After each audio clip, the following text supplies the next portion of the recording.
Hey, as always, folks, thanks for joining us today. In this video here, we're going to cover the reassembly of a Hypertherm AccuStream style high pressure end.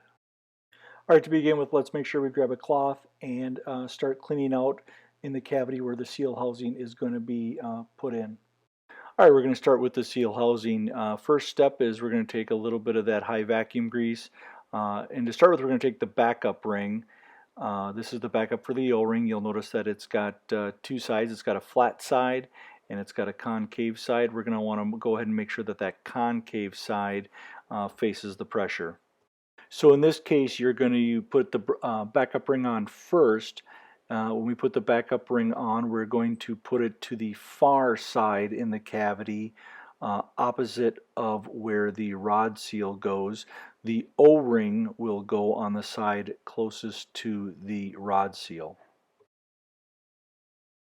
You're going to see here you can go ahead and use your fingers and rotate the seal housing to make sure that that backup ring lays flat inside the seal housing, making space for the O-ring, which we're going to put in next.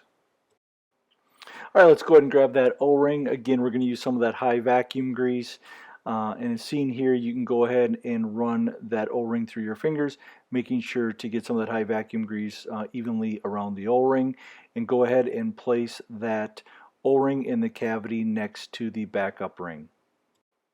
All right, last step here before we go and put in the seal housing is we just want to do an inspection of our work.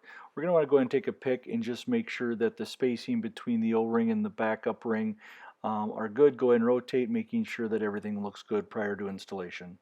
All right, prior to installing the seal housing, we're going to go ahead and put in our rod seal. And as seen here, you're going to see the rod seal has two sides. The side shown here is the side that faces the hydraulics or inwards towards the bearing. And as seen here, you can go ahead and just use the two-finger approach and slide the rod seal over the plunger. And next, let's grab the seal housing and slide that over the plunger. Again, you may have to spin it and rotate a little bit to get the seal housing to go on. Please note it may take a little bit of force at the very end to go ahead and get the two O-rings to seat in the high pressure end bell. All right, next we're going to go ahead and grab our backup ring, bronze backup ring, and go ahead and place that in the cavity as seen here inside the seal housing. All right, moving along, we're going to grab our high pressure cylinder with our check valve that's all been blue gooped with our high pressure seals installed. And we're going to go ahead and guide that onto the plunger, again using a little bit of force to get it onto the plunger. All right, next we're going to move along to our high pressure end cap as seen here. We're going to have our blue goop and our brush, and we're going to go ahead and apply blue goop to the areas that are going to come in contact with the check valve and the end cap, ensuring that that metal to metal area doesn't gall. Once we got the blue goop done, we're going to go ahead and take the end cap, installing it onto the tie rods, ensuring that the water inlet is facing in the right direction.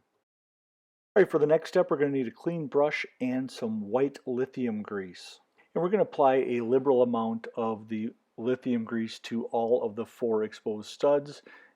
And next we're going to go ahead and apply a liberal amount of that lithium grease to the back side of the nuts.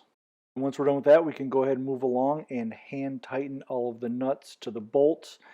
Go ahead and tighten them as tight as you can by hand. In keeping with the clean environment, we're going to want to go ahead and take a cloth and go ahead and clean off any residual white lithium grease that we left behind. All right, let's go ahead and grab our 1.5" socket and go ahead and test all 4 nuts, making sure that you can get them as tight as you can by hand. All right, next we're going to move along and we're going to go ahead and attach our 1.5" socket to our torque wrench, and we're going to go ahead and set the torque wrench to 50 pounds to start. And always when using a torque wrench with the 4-bolt, let's use the 4-bolt pattern, which is using the star pattern repeating as shown above. All right, we're going to let the audio play here, and you're going to be able to hear the clicking sound that the torque wrench makes when you go ahead and you hit the set point.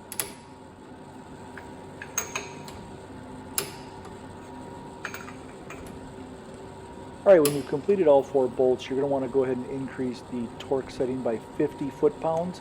The OEM recommends increasing 50 foot-pounds all the way up to 275 foot-pounds.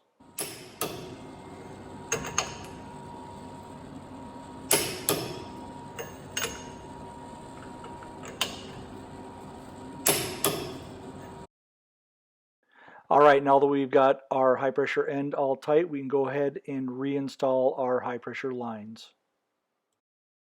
Utilize a 13/16 inch wrench to go ahead and snug up both high pressure lines.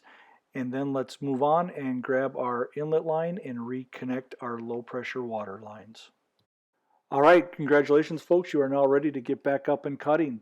Thanks for watching, and as always, if you have any questions, give us a call, 1-833-4HENCO.